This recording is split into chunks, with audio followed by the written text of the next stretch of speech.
Պարոն Պապիկյան, ձեր վերջին ելույթը Վանաձորի հրապարակում քննադատության արժանացավ ընդդիմադիր գործընկերների կողմից ձեր, երբ նշել եք, թե ինչու Կարապետյանների ընտանիքի տղաները, որոնք վեցնելի դեպ չեն ծառայել զինված ուժերում, չեն զոհվել։ Ինչպես կմեկնաբանեք այս քննադատությունները, չեն ուզում հասկանալ ձեր ասածի միտքը, թե պարզապես հերթական առիթն է քննադատելով։ Բնական չեն ուզում հասկանալ, որովհետև հաջորդ օրը ես շատ ավելի ուղիղ նշեցի, ինչի մասին է խոսքը։ Այսինքն մարդը ինչպես կարող է նահատակվել,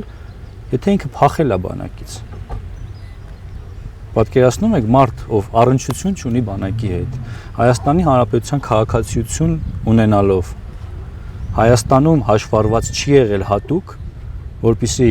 զորակոչիկ էլ չդառնա, ինչ նահատակվելու մասին է խոսքը։ Նման վտանգ իրենց երբեք չի սպառնա։ Ես դրա համար եմ ասում, իսկ որտեղ պիտի նահատակվեին իրենց դղյակների մատույցներում։ Դա абսուրդ է ու նոնսենս է նա, որ որևէ լրատվական 3-5 խմբագիրներ շատ լուրջ դեմքերով ինչ որ հարցազրույց էին վարում։ Մեկը չասավ, եղբայր, քո տղաները առողջ, գոնե մենք ինֆորմացիա չունենք, որ այդ մարդիկ առողջական խնդիր ունեն։ Ոնց է կարել, դուք ֆոկուսնիկ եք, ոնց է կարել որ չեն ծառայել։ Ինչի Հայաստանի քաղաքացիները պիտի ծառայեն, նորմալ քաղաքացիները, իրական քաղաքացիները։ Դուք ո՞ր երկրի քաղաքացի եք։ Սրանք հարցեր են, որոնք երկրի ղեկավարի հայտ ներկայացնող մարդուն պարզապես չեն տրվում։ Միակ հարցադրում անողը ես եմ ու իմ քաղաքական թիմի այն մարդիկ, ովքեր այդ հարցը տալիս են։ Բայց այդ հարցը պիտի դառնա լայն հանրային քննարկման առարկա։ Իսկ եթե մենք դրա մասին չխոսենք, որևէ մեկը դրա մասին չի խոսելու։ Իսկ ես պաշտպանության նախարարն եմ, եթե ես չխոսեմ, ով խոսի դրա մասին։ Պարոն Պապիկյան, ընդհանրապես այս արտահայտությունն է շատ քննադատվում Ղարաբաղից տեղահանվածների մասով, նաև երբ իրենց դժգոհությունն են հայտնում, թե դուք Ղարաբաղը իբրև թե հանձնեցիք եւ այլն, վարչապետն էլ է հաճախ այդ միտքը հնչեցնում, նկատի ունենալով էլիտային, բայց վերաբերում է էլիտային, այո, որովհետեւ Հայաստանում մշտապես եղել են հասարակական խմբեր, ում համար երեխային բանակից ազատելը դա ինչ որ պատվի հարց է եղել։ Եթե պատվախնդիր մեծահարուստ ես, պիտի երեխուդ բանակից ազատես։ Կապ չունի, այլ երկրի քաղաքացի ես դարձնում, փողով ես ազատում, դրանց ասում են, ովքեր չեն ունեցել հաշվառում, ասում են բեզուչոտնիկներ։ Հիմա Սամվել Կարապետյանի երկու որդիները տարիներ շարունակ եղել են բեզուչոտնիկներ։ Մեկի մասին նույնիսկ տեղյակ չեմ, նույնիսկ այս պահին գուցե շարունակում է լինել չհաշվառված բեզուչոտնիկ։ Ու այս ուժը օրինակ հայտ է ներկայացնում քաղաքականության մեջ, բայց ինչ իրավունքով, կամ ներողություն խնդրեք Հայաստանի Հանրապետության քաղաքացուց, ասեք մենք լավ չենք հասկացել, որ Հայաստանի Հանրապետության քաղաքացի ենք, կամ իրերներդ հավաքեք, գնացեք ձեր երկրները։ Պարոն Պապիկյան, դուք անձամբ նաև որպես պաշտպանության նախարար ձեր ընդդիմադիր գործընկերների քննադատության թիրախում եք, Նարեկ Կարապետյանը անդրադառնալով ձեզ դիմում է Վազգեն Սարգսյանի աթոռին նստած եք ձևակերպումով, ինչի նշան է սա, ինչու է սլաքները դեպի ձեզ։ Դա նրա նշանն է, որ Երանի տալով Վազգեն Սարգսյանի աթոռին նստած ժամանակին, իհարկե ես չեմ հավակնում համեմատվել Վազգեն Սարգսյանի հետ, բայց ուղղակի մի բան կասեմ, թե իրեն, թե իրենց Գերդաստանի բանակից ճողոպրած կամ տարբեր կերպ բանակից ազատվածներին Վազգեն Սարգսյանը ուղղակի չէր հարցնի, փորի կտացավում, ոտի կտացավում, ուղղակի վզին կտային, կտանային բանակ։ Նաև տարբերությունը սրա մեջ է, սիրելի դիմախոսներ։ Իդեպ նաև շատ են քննադատում անվտանգության ծրագիրը, զինված ուժերում իրականացված բարեփոխումները։ Ծառայության ժամկետը դարձավ 1.5 տարի, Սամվել Կարապետյանը, ով այդ քաղաքական ուժի ղեկավարն է, իրենք վարչապետ են հռչակում, նաև հաջորդ վարչապետ, ասում է, որ պետք է լինի 1 տարի։ Մեկ այլ անձով ներառված այդ ցուցակում եւ ոչ վերջին համարներում հակառակ միտքն է պնդում, 2 տարին է ուզում վերադառնալ ինչ-որ լրացուցիչ ծրագրերով։ Իրենք ինչ են անում, իրենք դաշտն են ուսումնասիրում, մի հատ ասում են 2 տարի, տեսնում են արձագանքը լավն է, լավը չի, մեկ էլ հոп ասում են մի տարի։ Իրենք քաղաքական խոսքի արժեքը չեն հասկանում, մարդիկ չեն հասկանում, եթե քաղաքական գործիչը խոսք է ասում, պիտի այդ խոսքը պահի, ոչ թե հաջորդ օրը մեկ էլ քնի զարթնի, ասի, բա գիտեք, հոп 1 տարի, տես չի լինում։ Դրա համար պետք են հաշվարկներ, դրա համար պետք է հասկանալ Հայաստանի Հանրապետության զորահավաքային ռեսուրսը, մեր հնարավորությունները, մեր մարտահրավերները։ Մեկն էլ կարող ասի ժամկետային զինծառայություն չի լինելու, բայց դրա պատասխանը ով է տալու։ Բայց քանի որ իրենց չի սպառնում Հայաստանի Հանրապետության ղեկավարություն ստանձնելը, բնականաբար Հայաստանի Հանրապետությանն էլ չեն սպառնա իրենց նման դիլետանտ մարդիկ։ Անվտանգության ծրագիրը, որ ներկայացրել են, ինչ-որ աղերս ունի Հայաստանի Հանրապետության շահերը, եթե իհարկե ծանոթ եք։ Գիտեք, այս ասել եմ, դրանք շատ առումով կրկնում են նաև Հայաստանի Հանրապետության բանակի կերպափոխման հայեցակարգի դրվագներ։ Այսինքն այնտեղ չկա ասված մի բան, որը չի ասվել մեր կողմից կամ չկան մեր ղեկավար փաստաթղթերում։ Այնպես որ ես դրան անդրադառնալու կարիք չեմ տեսնում։ Անվտանգային մասնագետ է մի մարդ, ով իրենց կողմից, ով վերջին ձայնագրություններից մեկի մեջ նաև խոսում է նրա մասին, որ ինչ-որ սպայի է գնդակահարել։ Սրան ոնց եք վերաբերվում։ Մարդուն որպես կարծում եմ դրա գնահատականը պիտի պատկան մարմինները տան, բայց այդ նույն ձայնագրության մեջ այդ նույն մարդուն ասում էին մենք ենք հերոս դարձրել ու իրենք հայհոյում էին այդ մարդուն։ Ամենավերջին հայհոյանքներն էին տալիս։ Կարծում եմ դրանով ամեն ինչ ասված է։ Իսկ այն վերաբերմունքը, որ կան նաև ազատամարտիկների նկատմամբ ում ուզում են փողով ինչ-որ հավաքի բերել։ Բայց մամուլը լուր է։ Այո։ Մամուլը լուր է, դրա մասին ոչ ոք չի խոսում։ Չեն ասում, որ մարդկանց վերաբերում են ամենավերջին, ամենավատ ձևով 10,000 դրամով մարդկանց կներեք բարից բուն իմաստով քարշ են տալիս իրենց հանդիպումներին։ Ու դա անում են մարդիկ, ովքեր բանակում չեն ծառայել, երեկ էլ մեկը դրանցից խոսում էր փորձաքննվելու մասին։ Որ փորձաքննությունից խոսա, դու մի խոսա, որովհետև եթե փորձաքննվող ես, գնա փորձաքննվի, տեսնենք ինչ է կատարվել քո հետ։ Առողջ եք, փախել եք, չեք փախել։ Տեսեք, դուք մամուլին եք անդադ հողում անում, որը լուր է, ակնհայտ է ինչու է լուր, որովհետև մեծահարուստով Ռուսաստանից եկել է, բավականին մեծ ռեսուրսներ է նաև մամուլի վրա դրել, չհաշված մնացած բոլոր տեղերում։ Սա ինչ-որ կերպ ձեր թիմին անհանգստացնում է քարոզչական տիրույթում։ Դե բնական է, որ տոտալ իրենք փորձում են դաշտը վերահսկել, բայց Հայաստանում սոցիալական ցանցերը եւ մարդիկ բավականին քաղաքականացված են եւ սոցիալական ցանցերի միջոցով են նաեւ ինֆորմացիա ստանում եւ դա է պատճառը, որ երեք մեր էջերի վրա գրողներ էին անում տարբեր երկրների քաղաքացիներ իրենց այդ բոտային գրողներով հուսամ մետան դրանով կզբաղվի եւ այդ հարցերը կլուծվեն։ Այդպես հենց ֆեյքային գրողները ինչ են ցույց տալիս, օրինակ իրական անճարության մասին է ախր։ Դա անճարության մասին է։ Պատկերացրեք, այստեղ հիմա մենք Տաշեի տարածաշրջանում ենք, հանդիպում ես քաղաքացուն, օրինակ դիցուկ մի կնոջ թողների այդ կինը, մոտենում եմ, մարդ ասում է, ձեզ եմ ընտրելու, խնդրում եմ մի նկարեք, ասում եմ, ի՞նչն է խնդիրը, ումից եք վախենում։ Ասում է, դե խոպան ամուսին ունեմ։ Այսինքն 21-րդ դարում հետհեղափոխական Հայաստանում ինչ որ մարդիկ փորձում են մարդկանց սպառնալ, վախացնել, դրա մասին եմ ասում, որ սրանց քաղաքական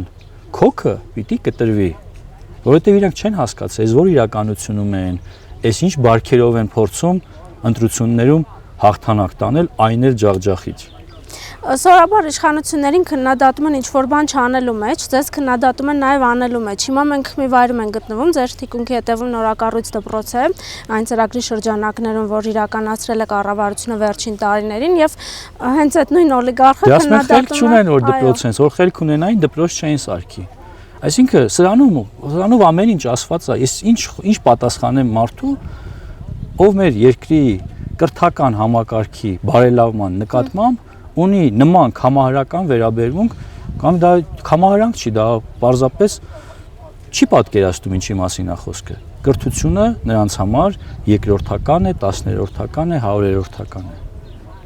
Թե իրենք օրինակ ասում են, որ այդ դպրոցները, այդ ճանապարհները, որ սարքում եք, մեր համար չենք սարքում, ադրբեջանցիներ են 300,000 գալու բնական։ Ես ասել եմ, որ իրենք ստում են։ Բազմիցս ասել եմ։ Դե ես թող դատի տան, ասում եմ, դուք սուտասան եք։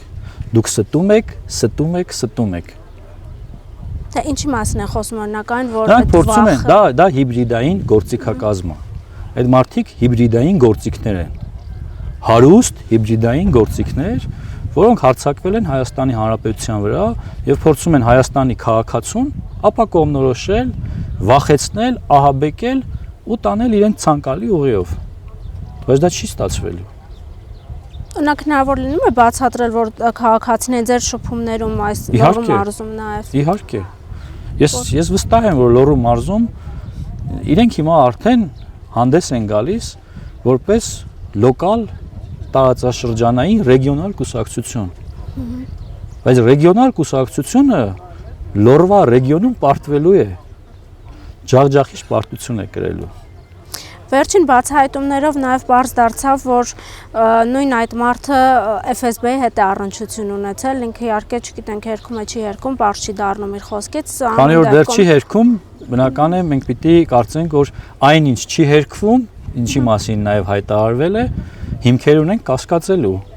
Ու սա ինչի նշան է, որ Հայաստանի ընտրություններին մասնակցում է մարդ, ով հատուկ ծառայությունների հետ ռուսական կապ է ունեցել, ինչ-որ կերպ չի անհանգստացնում։ Բնական է անհանգստացնում է, բայց դա նաև պիտի անհանգստացնի մեր հասարակությանը,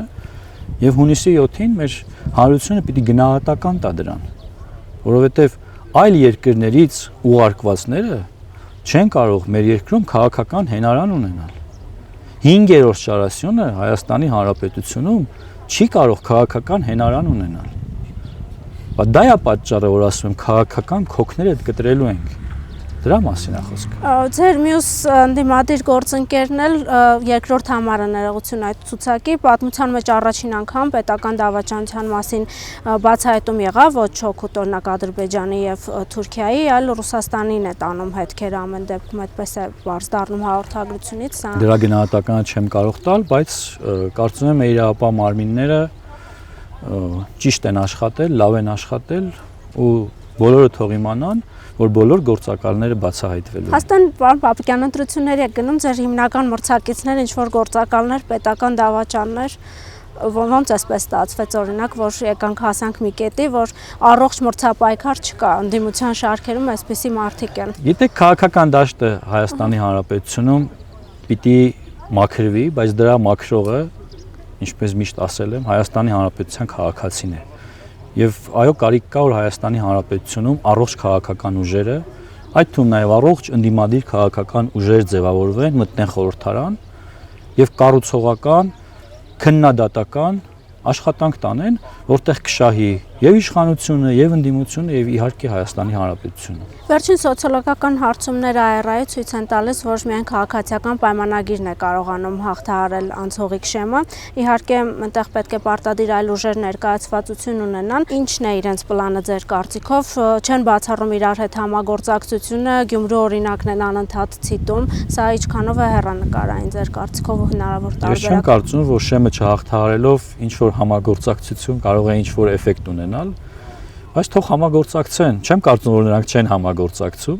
Հիմա Իհարկե, պատերազմի եռագլուխ կուսակցությունը ինչի մասին է։ Այսինքն հիմա տարբեր դեմքերով մարդիկ փորձում են համոզել մեր քաղաքացիներին խաբել, հետո տանել այդ ձվերը դնել մեկ հավի տակ, մեկ թխսի տակ, այսպես ասած։ Իսկ դա Սամվել Կարապետյանի համար է, թե օրինակ Քոչարյանի։ Սամվել Կարապետյանը Հայաստանի Հանրապետության քաղաքացի չի եւ չի կարող հավակնել այդ դերին։ Իսկ Ռոբերտ Քոչարյանը չի թաքցնում այդ հավակնության մասին ու կարծում եմ, այո, դա Ռոբերտ Քոչարյանն է։ Հաշվի առնելով նաեւ, որ Գագիկ Ծառուկյանը ունի վարչապետի թեկնածուներ, բայց փաստացի չունի, ինքն էլ չի հանդիսանում վարչապետի թեկնածու։ Ռուսաստանի կողմից վերջին օրերին ակտիվությունը, անընդհատ հնչող քննադատությունները, որոշակի սահմանափակումները հայկական ապրանքների հետ կապված, որն է Ռուսաստանի հետ անհանգստությունը։ Իհարկե վարչապետը մեկնաբանում է, որ ակտիվ շփումներ կան Ռուսաստանի հետ, հանդիպումներ եւ այլն, բայց նկատելի է, որ ինչ որ մի խնդիր կա, որ Ռուսաստանն օրինակ այսպես է վարվում անմիջապես ընտրություններին ընդառաջ։ Դե խնդիրներ միշտ կարող են լինել, մենք չենք ասել, որ խնդիրներ մեր երկրների մեջ չկան, բայց ակտիվ երկխոսությունը բնականաբար շարունակվում է, կան ամենաբարձր մակարդակով շատ լավ հարաբերություններ եւ կարծում եմ հունիսի 8-ը այն օրն է, երբ ամեն ինչ կընկնի իր տեղը։ Մինչև հունիսի 8-ը մենք ունենք նաեւ մայիսի 28, եթե հնարավոր է մի փոքր նաեւ մեր հեռուստադիտողներին ներկայացնեք ինչ է սպասվում։ Վարչապետը անընդհատ խոսում է այդ մասին, հրավիրում է հրապարակ որպես պաշտպանության նախարար նաեւ։ Նախ մայիսի 28-ին մեր հայրենակիցներին հրավիրում ենք հանրապետության հրապարակ, որովհետև այն ինչ տարիներ շարունակ ակնկալել եք, գոնե իմ պաշտոնավարման ընթացքում, բայց մենք դա հմտորեն թաքցրել ենք, մենք հիմա պատրաստում ենք իցույց դնել եւ հաշվետվություն ներկայացնել մեր քաղաքացիներին։ Եկեք եւ վայելեք ձեր հարկերի արդյունքները, ձեր սեփականությունը, ձեր ունեցվածքը։ Նաև քննադատություն կա, ինչու եք ցույց տալիս, ինչ որ կերպ սա խնդիր կարող է առաջացնել անվտանգային իմաստով։ Իրականում խնդիրը գիտեք որն է, քննադատում էին, որ ցույց չենք տալիս։ Այո։ Երբ որոշում ընդունեցինք, որ ցույց ենք տալիս, հիմա էլ գոռում են, գոչում են, վայ, բա ինչ եք ցույց տալի, բա որ գլխներից չգիտեմ ինչ։ Բնական է չունենք նման անհանգստություն, որովհետև սա ուժի ցուցադրություն չէ, սա մեր հանրությանը հաշվետվություն է, սա մեր աշխատանքի ցուցադրությունն է նաև։ Եվ բնական է, որ մենք որևէ մտավախություն չունենք, մեր օրակարգը չի փոխվում, Հայաստանը շարժվելու է վերջնական եւ հարատև խաղաղություն հաստատելու ճանապարհով։ Եթե համեմատենք 20 թվի հետ զինատեսակների գնումն քանի տոկոսով կարող եք ասել, որ փոփոխվել է իրավիճակը։ Եթե 20 թվականի հետ չեմ համեմատի, ես կհամեմատեմ գնումները նախկին երկու նախագահների կատարած գնումների հետ։ Սերժ Սարգսյանը եւ Ռոբերտ Քոչարյանը 1998-ից մինչեւ 2018 թվականը բանակի վրա 5 ու 4 անգամ ավելի պակաս գումար են ծախսել։ Խոսքը միայն սպառազինության եւ ռազմական տեխնիկայի գնմանն է վերաբերում, այլ ծախսերը մի կողմ։ Քան դա մենք արել ենք վերջին 3 տարիների ընթացքում։ Հավանիչ տեսանյութը եւ բաժանորդագրվիչ նորությունները բաց չթողնելու համար